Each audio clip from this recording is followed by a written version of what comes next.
a devoted father of 3, a decorated National Guardsman who served with honor, a man who, prosecutors allege, faced ultimate betrayal in the one place he should have felt safe, his own home, and Jennifer Gledhill's story.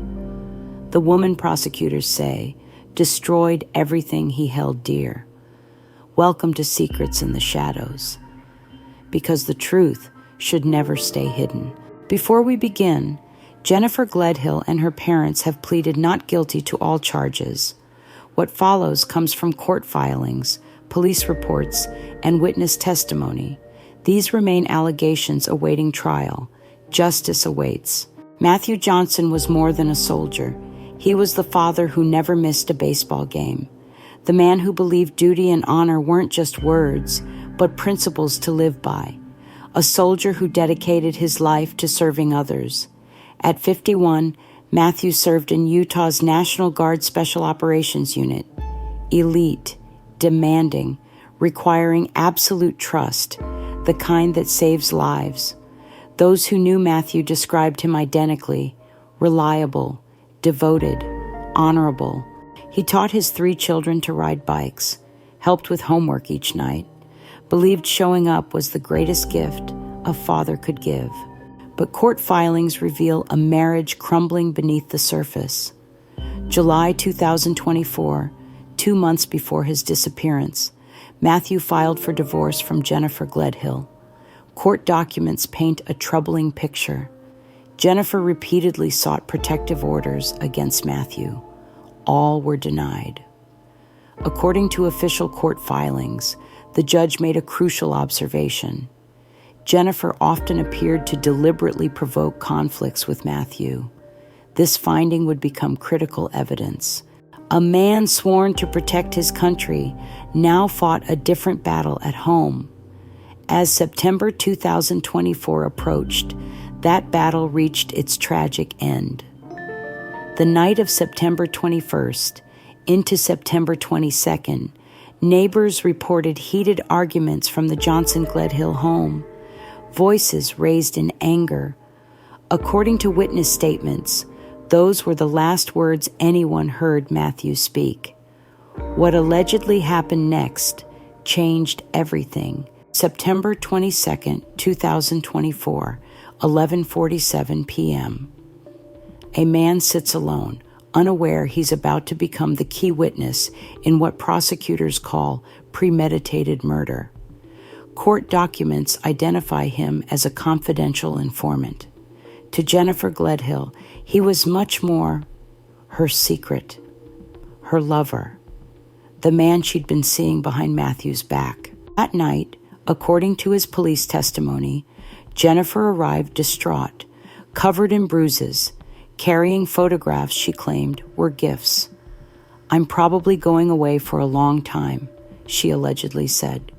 Then came a confession that would haunt him forever. According to the informant's detailed testimony, Jennifer revealed what prosecutors allege happened one night earlier. Matthew had confronted her about the affair. He knew. He was furious. What prosecutors allege happened next defies comprehension. Court documents detail the informant's account.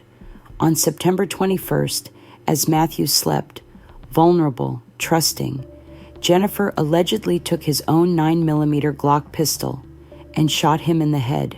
If true, consider the calculation required, the coldness. To wait until someone you'd promised to love was defenseless. But prosecutors say Jennifer's alleged confession continued. She reportedly described an elaborate cover-up, loading Matthew's body into a storage container, dragging it downstairs, placing it in her minivan.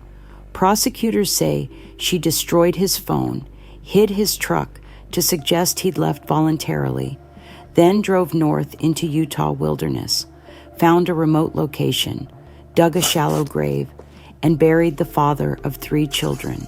When the informant noticed bruises on Jennifer's arms and legs, she allegedly had her explanation ready. According to his testimony, she claimed injuries came from moving Matthew's body and cleaning the crime scene.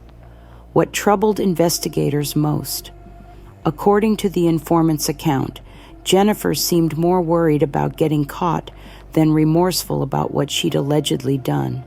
She focused on the consequences she might face, not the life she'd allegedly taken, not the children she'd left fatherless. She reportedly said she'd rather die than spend life in prison. This man faced an impossible choice: protect the woman he cared for or seek justice for a murdered father. After agonizing days, he decided. He contacted police. September 25th, 2024, 4 days after Matthew was allegedly murdered. Cottonwood Heights police received their first alert about Matthew's disappearance, not from a worried wife, from the Utah National Guard. According to his commanding officer, Matthew's absence was unprecedented for someone whose life centered on duty and discipline. Military records show Matthew was approaching AWOL status. For a career soldier, this would be devastating. Everyone who served with him knew Matthew would never simply vanish. 3 days later, on September 28th, Jennifer filed her missing person report. She appeared concerned, claimed they'd argued, and Matthew said he'd be gone a week. But police reports note officers found something troubling. Jennifer seemed nervous, distracted, like reading from a script rather than speaking about her missing husband. Then came the informant's devastating testimony. Everything changed. Armed with search warrants, investigators descended on the Gledhill home. What they found validated every detail of the informant's account. The master bedroom told a story of violence and concealment. The mattress was brand new. Investigators learned Jennifer's mother purchased it from Amazon days after Matthew's disappearance, at Jennifer's urgent request. Beneath that hastily bought mattress lay truth: a large, circular blood stain on the carpet, exactly where someone would rest their head while sleeping.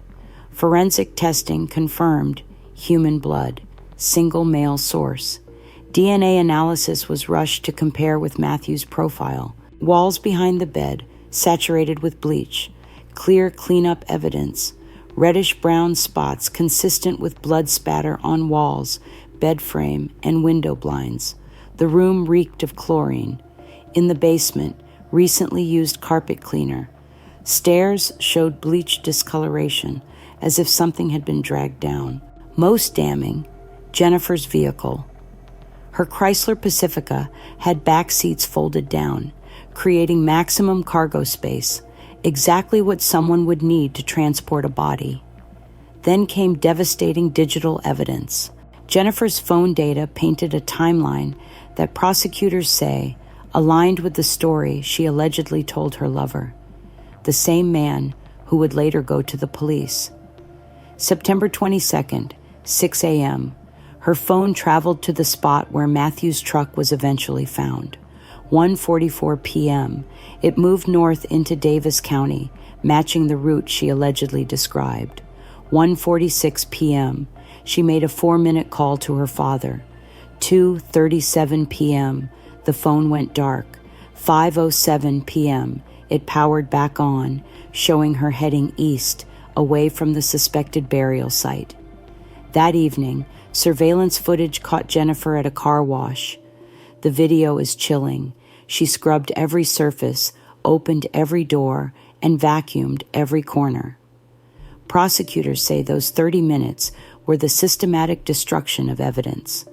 And 40 minutes later, GPS data placed her at the informant's home, exactly when he said she arrived to confess.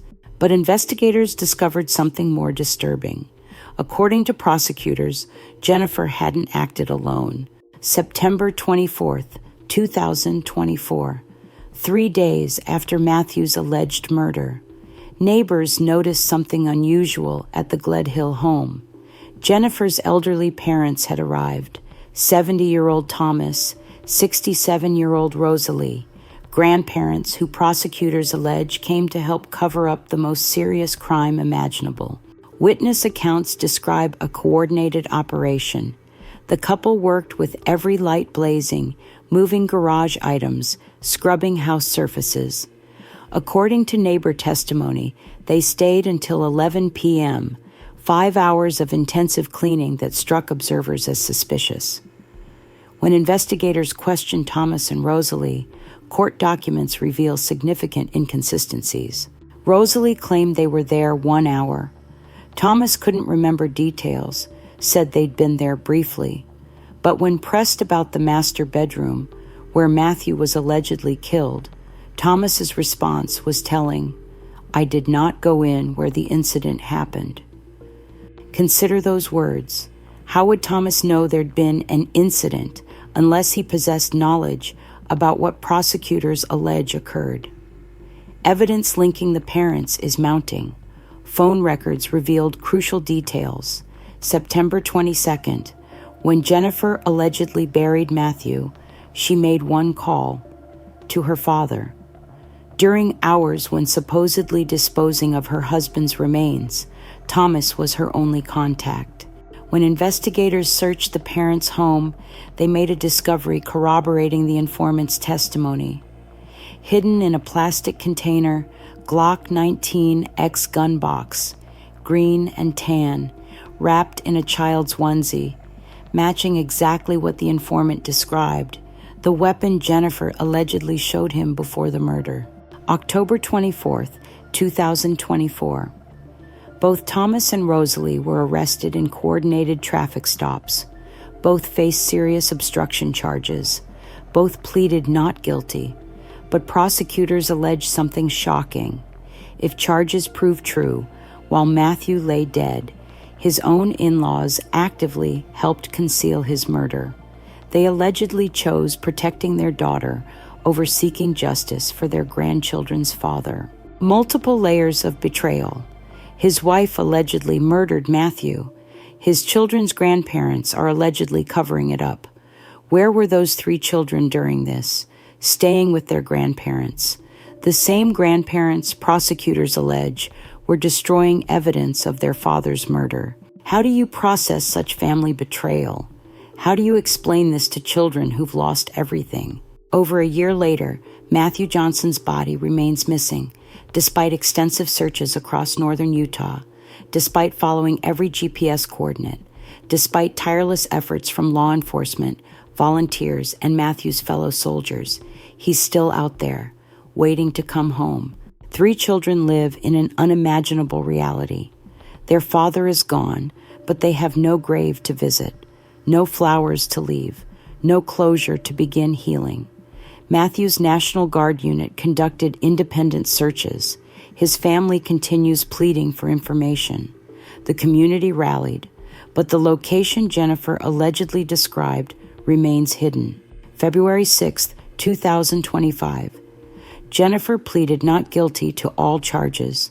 She waived a preliminary hearing and remains held without bail. Trial scheduled December 2025. The charges are staggering. First-degree murder, multiple obstruction counts, controlled substance possession, body desecration, witness tampering. If convicted, Jennifer could spend life in prison. Her parents face separate obstruction trials. Beyond legal proceedings lies incalculable human cost. Matthew served with distinction, loved his children unconditionally. If prosecutors' allegations prove accurate, he trusted his wife with his life. That trust allegedly cost him everything. This case forces uncomfortable truths about the masks people wear, how love can allegedly transform into something unrecognizable, and how family loyalty can allegedly become a criminal conspiracy. Questions that will haunt us beyond legal proceedings. The Jennifer Gledhill case transcends typical true crime. It's a stark reminder of how domestic conflicts escalate to unthinkable conclusions, how manipulation masquerades as victimhood. Protection systems face complex challenges in distinguishing authentic fear from alleged deception. Court filings about Jennifer's protective order attempts became crucial evidence, revealing patterns that help distinguish genuine fear from alleged manipulation. This case demonstrates how family loyalty can allegedly cross into criminal territory. If prosecutors' allegations prove true, Thomas and Rosalie chose protecting their daughter over seeking justice for their son-in-law. That choice resulted in serious felony charges. The most important lesson involves innocent survivors. Matthew's 3 children need years of support, therapy, and care. They're the true victims, deserving our compassion and privacy protection as they heal. Investigation continues daily. Law enforcement actively searches for Matthew's remains, encouraging anyone with information to contact Cottonwood Heights Police. If you're experiencing domestic violence, help is available. National Domestic Violence Hotline, 1-800-799-7233. Resources at thehotline.org. Remember, help is always available. Hope is always possible. Today, we've examined a case challenging everything we thought we knew about love, trust, and family bonds. Matthew Johnson and Jennifer Gledhill's story continues unfolding in Utah courtrooms. Justice delayed, not denied. As we await proceedings determining the truth, remember Matthew was more than a crime victim. He was a father who cherished his children, a soldier who served with honor, a man who, if allegations prove accurate, deserved infinitely better than the betrayal he allegedly received. Matthew's children need continued support. They represent hope amid unimaginable tragedy. How can we better protect families from escalating domestic violence?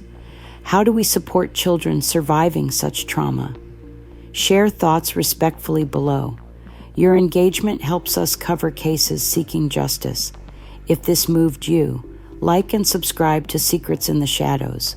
Hit notifications for investigations that matter. Most importantly, if you have any information about Matthew Johnson's remains, contact Cottonwood Heights Police immediately. His children deserve to say goodbye, to find peace, to begin healing. Until next time, keep seeking the truth. Keep standing with survivors. This is Secrets in the Shadows, where we shine a light on the cases the world tried to forget, because the truth should never stay hidden.